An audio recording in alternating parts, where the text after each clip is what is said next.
कहानी की शुरुआत में हम एक सुनसान और रहस्यमयी आइलैंड को देखते हैं जहां एक घायल लड़की दर्द से कराह रही होती है। उसके कपड़े फटे हुए थे और उसके चेहरे पर डर साफ दिखाई दे रहा था। ऐसा लग रहा था जैसे वो कई दिनों से यहाँ फंसी हुई है और अब उसकी उम्मीदें भी धीरे धीरे खत्म होती जा रही हैं। लेकिन आखिर ये लड़की कौन है और वो इस वीरान आइलैंड पर कैसे पहुंची? इसका जवाब हमें कुछ समय पीछे जाकर मिलता है। दूसरी तरफ हम अपनी कहानी की मुख्य किरदार मैडिसन से मिलते हैं, जो एक मशहूर सोशल मीडिया व्लॉगर और इन्फ्लुएंसर है। वो दुनिया के अलग अलग खूबसूरत स्थानों पर जाकर वीडियो बनाती है और अपने फैंस के साथ अपनी जिंदगी शेयर करती रहती है। इस बार अपने फॉलोअर्स की डिमांड पर वो थाईलैंड घूमने आई थी। इस ट्रिप की पूरी प्लानिंग उसके बॉयफ्रेंड जॉन ने की थी और दोनों साथ में यहाँ आने वाले थे ताकि कुछ समय एक दूसरे के साथ भी बिता सकें। लेकिन आखिरी समय पर जॉन किसी जरूरी काम में फंस जाता है और उसे कुछ दिन बाद आने के लिए कहना पड़ता है। इसकी वजह से मैडिसन को अकेले ही इस ट्रिप की शुरुआत करनी पड़ती है। वो थाईलैंड की खूबसूरत गलियों, समुद्र तटों और मशहूर जगहों पर घूमती है,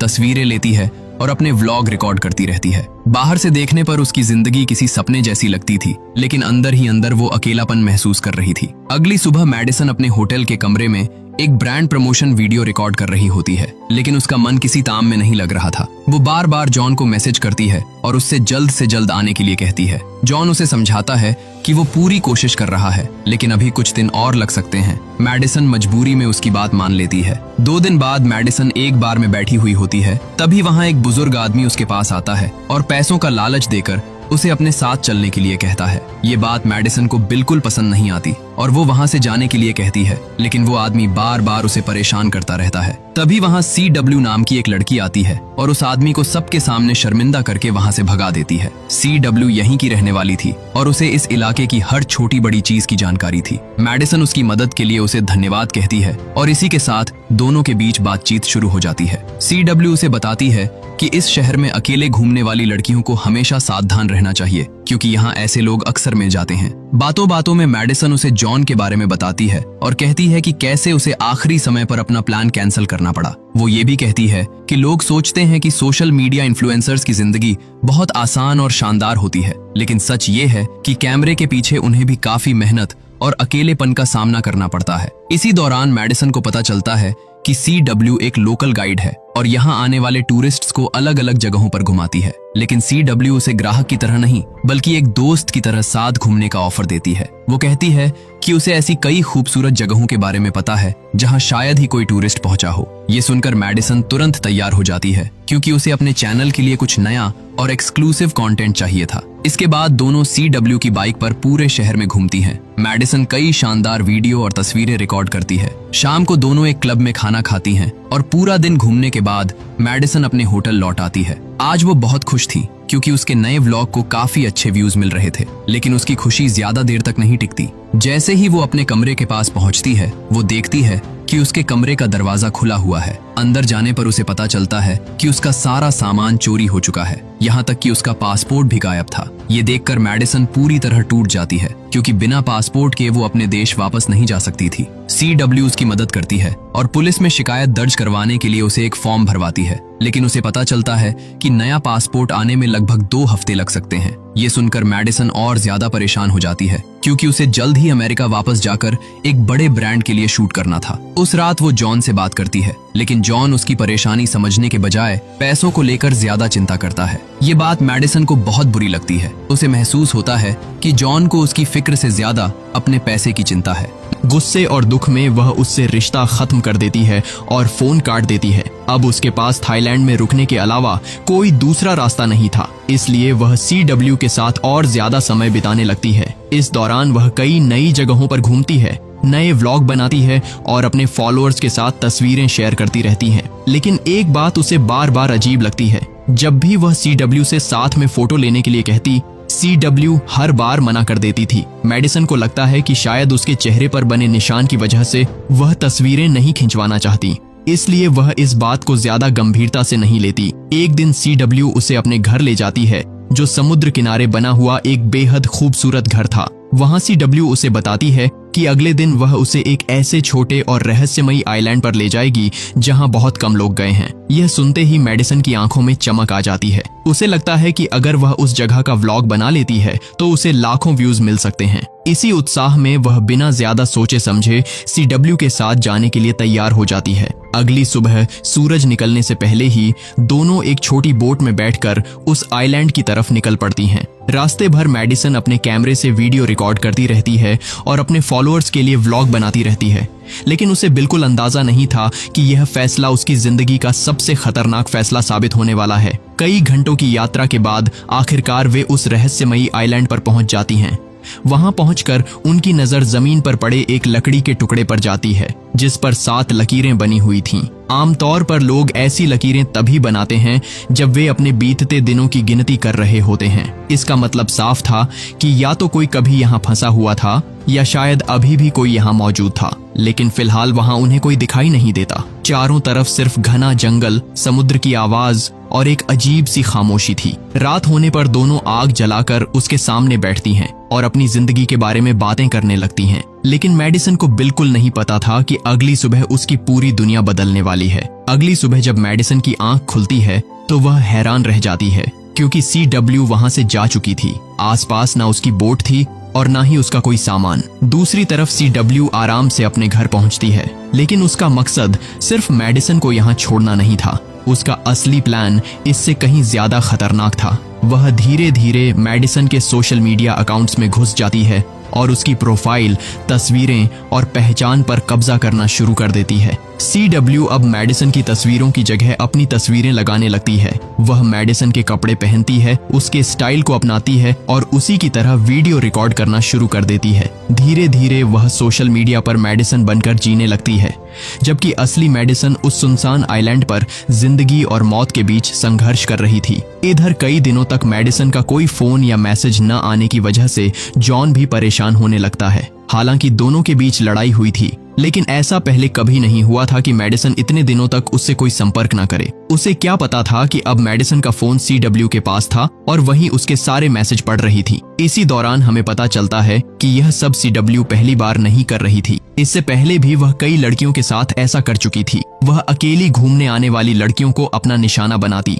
उनकी जिंदगी छीन लेती और फिर उनकी पहचान का इस्तेमाल करती थी। अब वह अपने अगले शिकार की तलाश में थी। जल्द ही उसकी मुलाकात एक युवा वकील लड़की से होती है जो अकेले थाईलैंड घूमने आई थी। बातचीत के दौरान CW को पता चल जाता है कि वह किस होटल में रुकी हुई है और उसकी पूरी दिनचर्या क्या है। इसके बाद वह उसी होटल में अपना कमरा बुक करवाती है और धीरे धीरे उसकी जिंदगी में घुसने लगती है। एक दिन मौका देखकर CW उसकी चाबियां चुरा लेती है और ठीक वही सब करती है जो उसने मैडिसन के साथ किया था। कुछ ही समय में वह लड़की भी बिना पासपोर्ट और जरूरी सामान के एक अजनबी देश में फंस जाती है।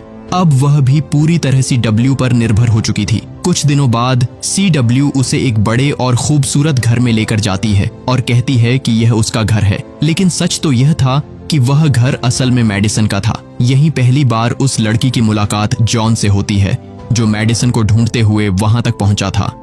जॉन को देखकर CW झूठ बोलती है कि मैडिसन ने उससे रिश्ता खत्म कर दिया है और वह अब उसकी जिंदगी से हमेशा के लिए जा चुकी है। लेकिन जॉन को इस बात पर विश्वास नहीं होता। वह जानता था कि मैडिसन उससे नाराज जरूर हो सकती है, लेकिन बिना कुछ कहे हमेशा के लिए गायब नहीं हो सकती। अगले दिन जॉन मैडिसन के नंबर पर कॉल करता है, लेकिन फोन उठाती है CW।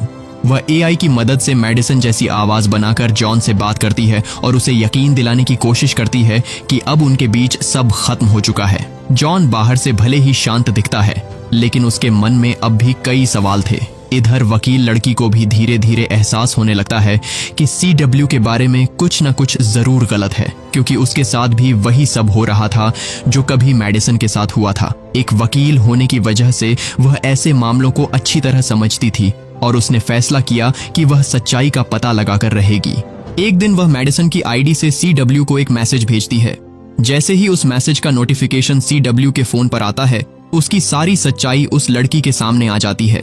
अब उसे यकीन हो चुका था कि मैडिसन के साथ कुछ बहुत बुरा हुआ है और उसके पीछे CW का ही हाथ है।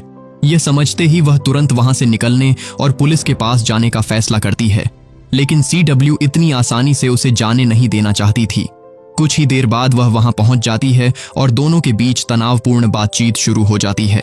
वकील लड़की उसे चेतावनी देती है कि अगर उसने कुछ गलत किया है तो वह बच नहीं पाएगी, लेकिन CW के लिए अब अपने राज को बचाना सबसे जरूरी था और यहीं से कहानी एक बार फिर खतरनाक मोड़ लेने वाली थी। क्योंकि अब CW अपनी सच्चाई छुपाने के लिए किसी भी हद तक जाने को तैयार थी। लेकिन CW के चेहरे पर जरा भी डर नहीं था। अगले ही पल वह उस पर हमला कर देती है और कुछ ही देर में वह लड़की भी उसकी पिछली शिकारों की तरह हमेशा के लिए खामोश हो जाती है। इसी बीच वहां जॉन पहुंच जाता है, लेकिन उसके आने से पहले ही CW सारे सबूत मिटा चुकी थी। जॉन को कुछ भी समझ नहीं आता और वह खाली हाथ वापस लौट जाता है। लेकिन CW अभी भी पूरी तरह सुरक्षित नहीं थी, क्योंकि जॉन अब भी मैडिसन को ढूंढ रहा था। इसी बीच जॉन सोशल मीडिया पर अपनी और मैडिसन की पुरानी तस्वीरें देखने लगता है। तभी उसकी नजर हाल ही में अपलोड हुई कुछ तस्वीरों पर जाती है। तस्वीरें तो मैडिसन के अकाउंट से पोस्ट हुई थीं, लेकिन उनकी क्वालिटी और स्टाइल पहले जैसी बिल्कुल नहीं थी। इतना ही नहीं, उन तस्वीरों में कुछ ऐसा था जो जॉन को अजीब लग रहा था। उधर CW जॉन को यकीन दिलाने की कोशिश करती है कि मैडिसन अब अपनी जिंदगी में आगे बढ़ चुकी है और वह नहीं चाहती कि जॉन उसे दोबारा परेशान करे। लेकिन जॉन का दिल इस बात को मानने के लिए तैयार नहीं था।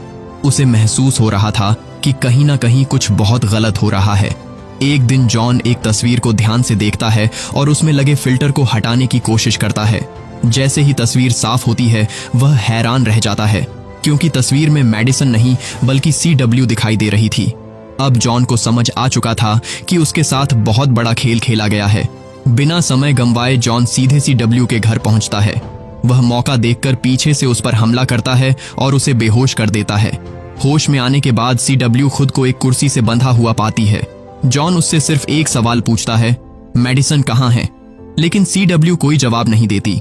इसके बजाय वह जॉन को डराने की कोशिश करती है और कहती है कि अगर वह पुलिस के पास गया तो सबसे पहले शक उसी पर जाएगा। लेकिन इस बार जॉन पीछे हटने वाला नहीं था। आखिरकार CW उसके साथ जाने के लिए तैयार हो जाती है और कहती है कि वह उसे मैडिसन तक ले जाएगी।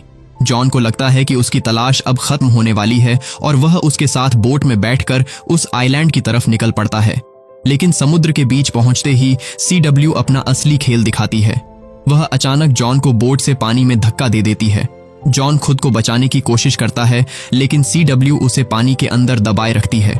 कुछ ही पलों में जॉन की हरकतें बंद हो जाती हैं और वह हमेशा के लिए समुद्र की गहराइयों में खो जाता है। अब CW अपनी अगली चाल चलती है। वह सोशल मीडिया पर पोस्ट करती है कि जॉन ने मैडिसन के साथ मारपीट की, उसके पैसे चुराए और फिर भाग गया, ताकि अगर कभी जॉन के बारे में कोई पूछे तो हर किसी को यही लगे कि वह खुद गायब हुआ है, उसके साथ कुछ नहीं हुआ। लेकिन CW की कहानी अभी खत्म नहीं हुई थी। उसका आखिरी काम अभी बाकी था। कुछ दिनों बाद वह उस आइलैंड पर वापस लौटती है जहां उसने मैडिसन को मरने के लिए छोड़ दिया था। उसका मकसद वहां मौजूद हर सबूत को खत्म करना था। लेकिन वहां पहुंचकर वह हैरान रह जाती है, क्योंकि वहां एक जलती हुई आग थी और उसके ऊपर एक मछली पक रही थी। पास ही एक छोटा सा टेंट भी बना हुआ था। इसका मतलब साफ था, मैडिसन अभी भी जिंदा थी। CW तुरंत उसे ढूंढने के लिए जंगल की तरफ बढ़ती है, लेकिन तभी पीछे से मैडिसन उस पर हमला कर देती है। मौका मिलते ही मैडिसन तेजी से बोट की तरफ भागती है ताकि वहां से निकल सके। लेकिन बोट के पास पहुंचकर उसकी नजर जॉन की लाश पर पड़ती है। यह देखकर वह पूरी तरह टूट जाती है, लेकिन इस समय उसके पास रुकने का वक्त नहीं था। वह किसी तरह वहां से निकलने की कोशिश करती है, लेकिन तभी हमें पता चलता है कि CW अभी भी जिंदा है। होश में आने के बाद वह डरने के बजाय जोर जोर से हंसने लगती है। उसकी हंसी साफ बता रही थी कि अगर वह इस आइलैंड तक पहुंच सकती है तो यहां से बाहर निकलने का रास्ता भी जरूर जानती होगी। दोस्तों, अगर आपको यह खौफनाक और दिमाग घुमा देने वाली कहानी पसंद आई हो तो वीडियो को लाइक जरूर करें। और अगर आप मैडिसन की जगह होते तो क्या आप भी किसी अनजान इंसान पर इतनी जल्दी भरोसा करते? अपना जवाब कमेंट में जरूर बताइए। ऐसी ही और भी जबरदस्त मूवी एक्सप्लेनेशंस देखने के लिए चैनल को सब्सक्राइब करना और बेल आइकन दबाना बिल्कुल मत भूलिएगा, क्योंकि यहाँ हम लेकर आते हैं ऐसी कहानियां जो खत्म होने के बाद भी दिमाग से निकलती नहीं हैं।